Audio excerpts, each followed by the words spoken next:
Hi, everybody. It's Jason from the Yahuwah and the Torah YouTube channel and also on Rumble. And we are going further into our book called Vain Traditions. And for anybody who has not seen the first several parts of the Vain Traditions, I will link this up in the description below. This is a very, very good reading. Unfortunately, it was distributed by people who were a bunch of criminals. And so if you're looking for a hard copy of this, you're not going to want to actually buy this unless your money's going to end up in the hands of the criminals, which is why we have provided a free PDF in the description below as well. You guys can download this, and we had hundreds of downloads of Vain Traditions since we started this. So there's been a lot of people that have been very much interested in this and the reading of this, and so we will continue on today, and we will begin in birthdays. And here we go with birthdays. As we have seen from Scripture, the actual birth date of Yahushua. And let me preface this by saying that for those who have not seen any other of these readings, we say Yahushua as Jesus the Christ because there were no J's in Hebrew. The letter J was not invented until the year 1500s. There's somewhere in the 1500s, like 1529 or 1524, somewhere in there, the actual letter J was given to us in our alphabet. Prior to this, we didn't have the letter J, and in Hebrew, there's absolutely no letter J. So a Hebrew man's name would have not been called Jesus. It was called Yahushua. And so this is who we are talking about. So let's begin again. As we have seen from Scripture, the actual birth date of Yahushua, the Messiah, is not even recorded in Scripture and can only be estimated. If we are not even commanded to celebrate the birth of the Messiah, then what right do we have to indulge in self-gratifying celebration of one's own birth? The facts are, no one in Scripture is recorded to have celebrated their birthday except for those of foreign pagan nations. Pharaoh, Genesis 40:20, and Herod, Matthew 14:6. Most of the traditions surrounding a birthday celebration are associated with paganism and worship of false gods. Birthday traditions are not only rooted in pagan practice of astrology, but Egyptian pharaohs ordered businesses to close on their birthdays and gave enormous feasts. He was considered the incarnate son. In ancient Greece, wealthy males joined birthday clubs composed exclusively of men who shared their birthday, celebrating monthly with a feast. Persian noblemen observed their birthdays with a barbecue and serving hundreds of small cakes to celebrants. After one's own birthday, the two major satanic holidays are Walpurgisnacht and Halloween. Anton LaVey. That's from the Satanic Bible, September 1st, 1976, page 96. So this is all from anybody who does not know who Anton LaVey is. Anton LaVey was one of the main reasons the Church of Satan even exists. He's the guy that invented a tremendous amount of this stuff, brought it to a religion that people actually celebrate. So he's talking about whatever Walpurgisnacht and Halloween. Those are satanic, and then at the expense of birthdays being celebrated. And I don't know if it's going to go into this, but in the book of Job, when they were celebrating birthdays, the entire houses fell on them, killed all the kids of Job. So probably more reason to consider not celebrating birthdays and idolizing our children like this. Birthdays were considered a time when the bad spirits, as opposed to the good spirits, were able to harm you. As this day changed a person's life, it was believed that the only way to keep the bad spirits at bay was to have your friends and family around you so that their good wishes and present giving would keep them at bay. Saying happy birthday to friends and loved ones was society's superstitious way of protecting them from evil spirits. Birthday thumps, bumps, pinches, etc. were said to bring luck and send away evil spirits. Party snappers, horns, and other noisemakers were also intended to scare off bad luck spirits. The custom of lighting candles originated with people believing that the gods lived in the sky, and by lighting candles and torches, they were sending a signal or prayer to the gods so they could be answered. When you blow out the candles and make a wish, it is another way of sending a signal and a message. The lighted candles for the cake also may have originated from the birthday of the Greek moon goddess Artemis, honoring her every month with moon-shaped honey cakes. Because the moon glows with light, the cakes were decorated with lighted candles. Also take note that candles are a ritualistic part of nearly every one of the pagan celebrations covered. Jeremiah 7:18. The children are gathering wood, the fathers are lighting the fire, and the women are kneading their dough to make cakes for the sovereigns of the heavens and to pour out drink offerings to other mighty ones to provoke me. That's from Jeremiah 7:18. Now this takes us into the truth or traditions. What are we supposed to be keeping? What does the Bible actually say that we should be keeping? So here we go.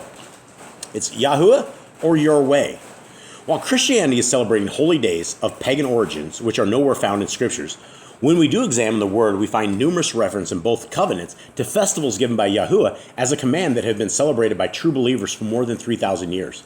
They are taught and observed in both covenants, kept by ancient patriarchs as well as the apostles and Yahushua the Messiah himself, yet remain a near total mystery to the world.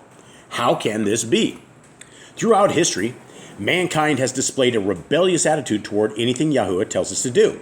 Throughout scriptures, we read of Israel constantly being swayed by the nations around them and copying their traditions despite being warned not to do so many times.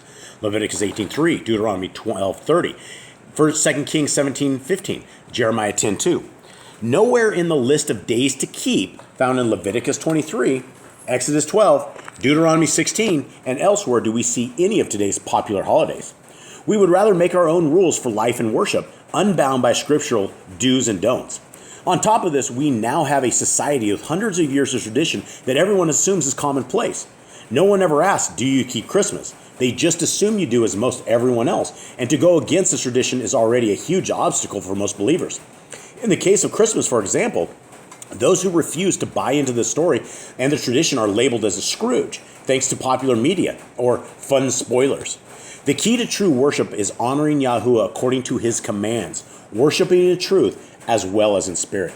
John 4:23 says this, "But the hour is coming and now is, when the true worshiper shall worship the Father in spirit and truth, for the Father also seeks such to worship him." We are presented the same decision as ancient Israel. Keep Yahuwah's days as commanded or ignore them and follow the inventions and conventions of man.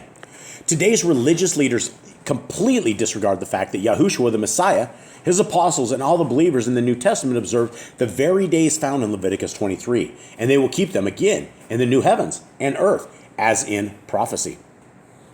Zechariah 14:16-19 says this, "And it shall come to pass that all who are left from all the Gentiles which came up against Jerusalem shall go up from year to year to bow themselves to the sovereign, Yahuwah of hosts, and to celebrate the festival of Sukkot."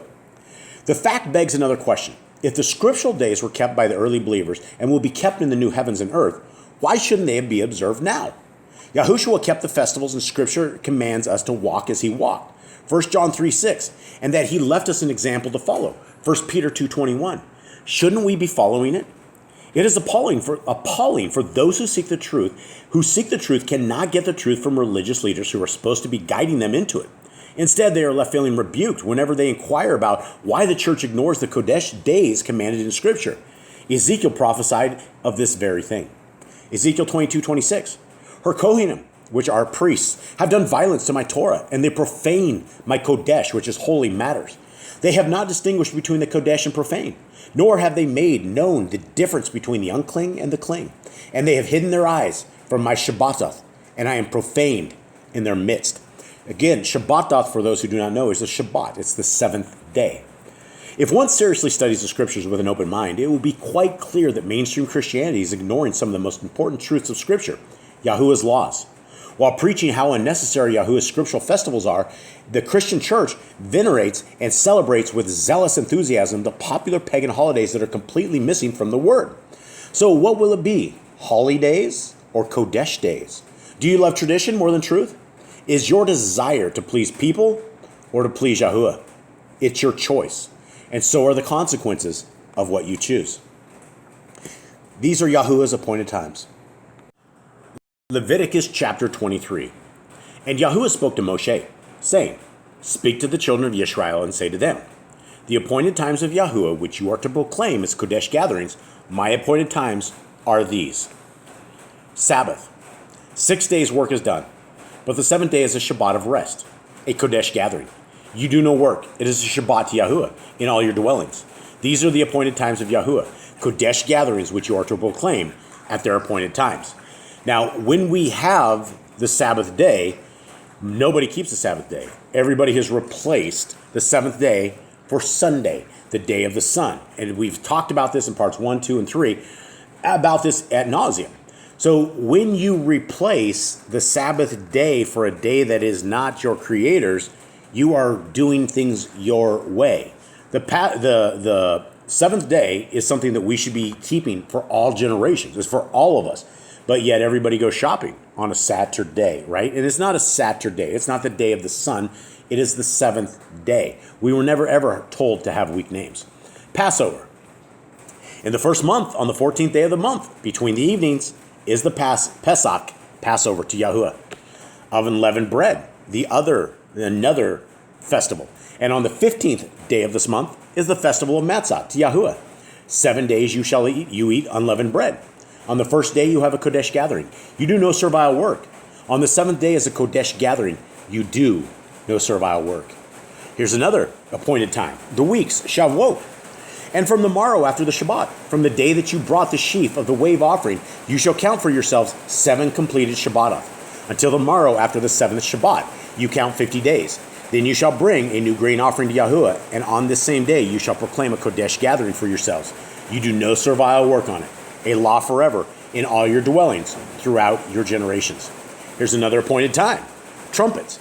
And of course they have a guy over here with a shawl on, which is Jewish, which is what you don't want to be. You do not want to be Jewish. You don't want to be part of another man-made religion that brings out a horrible, evil things. So this is Yom Teruah, Rosh Hashanah. And again, Rosh Hashanah is the Jewish way of saying this as well.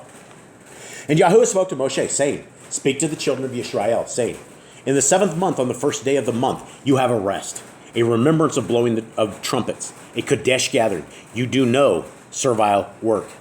The Day of Atonement is another appointed time. It's called Yom Kippur in the Hebrew side. And Yahuwah spoke to Moshe, saying, on the 10th day of this 7th month is Yah HaKippurim. It shall be a Kodesh gathering for you, and you shall afflict your beings, and shall bring an offering made by fire to Yahuwah.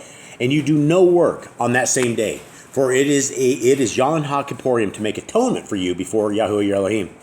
For any being who is not afflicted on that same day, he shall be cut off from his people. And any being who does any work on that same day, that being I shall destroy from the midst of his people. You do no work, a law forever, throughout your generations and all your dwellings. It is a Shabbat of rest to you. And you shall afflict your beings on the 9th day of the month at evening. From evening to evening, you observe your Shabbat. Here's another appointed time. Feast of Booths, Sukkot. And Yahuwah spoke to Moshe, saying, speak to the children of Yisrael, saying, on the 15th day of this week, 7th month, is the festival of Sukkot, for 7 days to Yahuwah. On the first day is a Kodesh gathering. You do no servile work. For 7 days you bring an offering made by fire to Yahuwah. Then we have the great 8th day, Shemini Atzeret.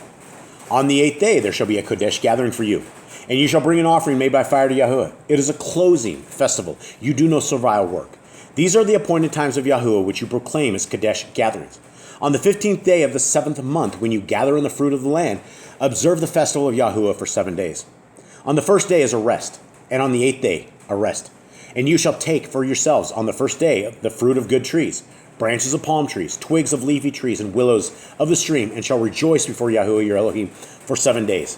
And you shall observe it as a festival to Yahuwah for 7 days in the year, a law forever in your generations. Observe it in the 7th month. Dwell in booths for 7 days. All who are native Yisraelites dwell in the booths, so that your generations know that I made the children of Yisrael dwell in booths when I brought them out of the land of Mitzrayim. I am Yahuwah your Elohim. Thus did Moshe speak of the appointed times to the children of Yisrael.